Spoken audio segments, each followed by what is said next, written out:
So dahil ang Diyos ay napakabuti, hindi na mahalaga kung anong problema ninyo, kung ano yung gumugulo sa inyo, kabigatan ninyo, kung ano yung sitwasyong kinakaharap nyo ngayon, o kung ano ang inyong sakit at karamdaman. Yan may cancer, cyst, tumor, glaucoma, katarata, high blood, epilepsy, arthritis, UTI, sakit sa buto, sa bato, sa baga, sa atay, sa bituka.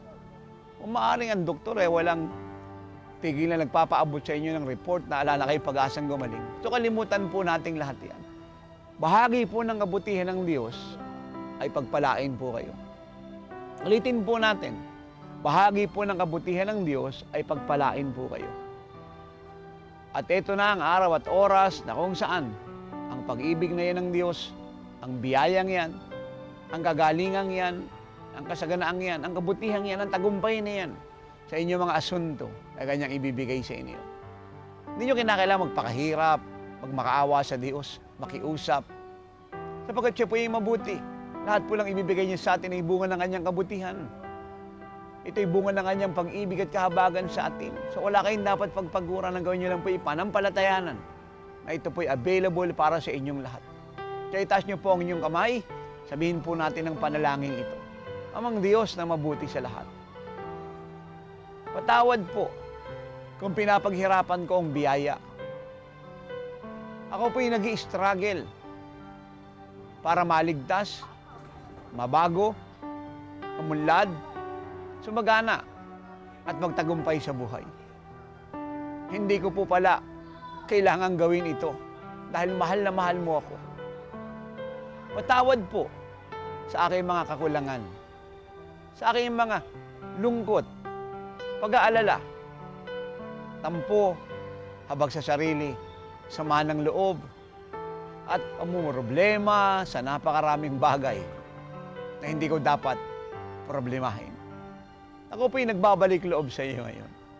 Gusto kong maranasan ang kabutihan mo. Binubuksan ko sa iyo, Panginoong Hesus, ang aking puso. Pumasok ka sa puso ko ngayon.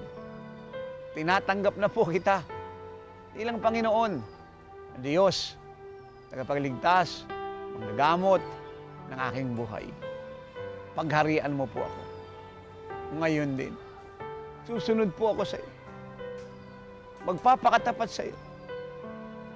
At dahil ako po'y pinatawad mo na, hinugasan na ng iyong banal na dugo, ay pinatatawad ko na rin ang lahat na nagkasala sa akin. Ngayon din. So habang binabanggit niyo po ang pangalan ng mga tao na kayo po'y nagkaroon ng hinanakit, tampo, sama ng loob, at kayo po'y nagpapatawad ngayon, ako po'y mananalangin. At ang kabutihan po ng Diyos ay sa inyo pong lahat. Ama, habang sila po'y nagpapatawad, ay iunat mo ang iyong kamay. Pagalingin mo po sila. Tanggalin mo ang kabigatan sa kanilang puso at isip. Ang kaguluhan sa kanilang mga diwa. Ang kabigatan sa kanilang kaisipan. I rebuke it all in Jesus' name. Kunin mo ang kanilang cancer, glaucoma, katarata, high blood, epilepsy, sakit sa puso, sa atay, sa baga, sa bituka. I rebuke it all in Jesus' name. At pinapahayag ko sa mga latay mo, sila ay magaling na. Ipatong mo ang iyong kamay sa kanila ngayon, O Diyos. Pati din mo ang tanikala ng pagkakabilanggo. Pati po ang kahirapan. At ibigay mo ang hustisya sa kanila na nangangailangan ng tagumpay sa kanila po mga kaso. Dinideklara ko lahat ng ito'y sinagot mo na.